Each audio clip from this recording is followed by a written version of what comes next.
দিনাজপুরে শীতের সবজির সরবরাহ বেড়ে যাওয়ায় দাম কমেছে।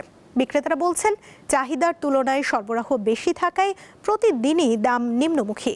বিস্তারিত জানাতে যোগ দিচ্ছেন আমাদের সহকর্মী সুলতান মাহমুদ।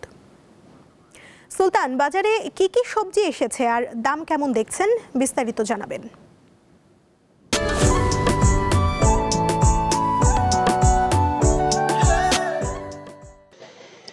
সুমনা, আপনি জানেন যে উত্তর অঞ্চলে আসলে শীতের প্রকোপ যেমন বাড়ছে, ঠিক শীতের সাথে পাল্লা দিয়েই শীতকালীন যে সবজির সরবরাহ বাজারে উপস্থিতি অনেক বেশি বেড়েছে। আপনি জানেন যে শীতকালীন মানেই বাঁধাকপি, ফুলকপি, আলু, টমেটো, গাজর। আমরা দেখেছি যে বাজারে কিন্তু যথেষ্ট পরিমাণে বাজারে সবজি রয়েছে। যেমন আপনাকে একটু বলি, ফুলকপি আজকে বাজারে যদি একটু বলছি তাহলে 30 থেকে 35 টাকায় কেজি দরে বিক্রি হচ্ছে। বাঁধাকপিও 25 থেকে 30 টাকায় বিক্রি হচ্ছে। গাজর 50 থেকে 60 টাকা, সিম 50 থেকেও 60 টাকা, বেগুন 40 থেকে 50 টাকার মধ্যে বেগুন পাওয়া যাচ্ছে। মূলা পাওয়া যাচ্ছে সবচেয়ে কম দাম, অর্থাৎ 15 টাকা থেকে 20 টাকার মধ্যে মূলা পাওয়া যাচ্ছে। কাঁচামরিচ 60 থেকে 70 টাকা কেজি দরে বিক্রি হচ্ছে।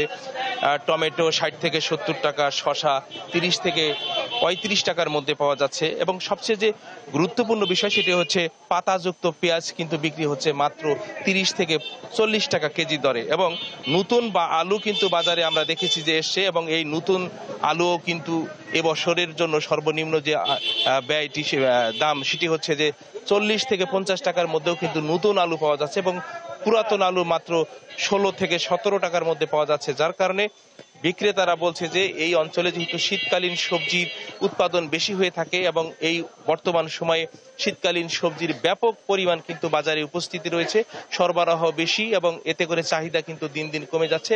এবং ক্রেতারা বলছে যে বাজারে যেহেতু শীতকালীন সবজির দাম অনেক কমে আসছে, এবং তারা সাধ্যের মতন কিন্তু পছন্দ মতো সবজি ক্রয় করতে পারছে। সব মিলে কাঁচা বাজারের একেবারে স্বস্তিতে রয়েছে দিনাজপুরের মানুষ। সুমনা। সুলতান, ধন্যবাদ আপনাকে।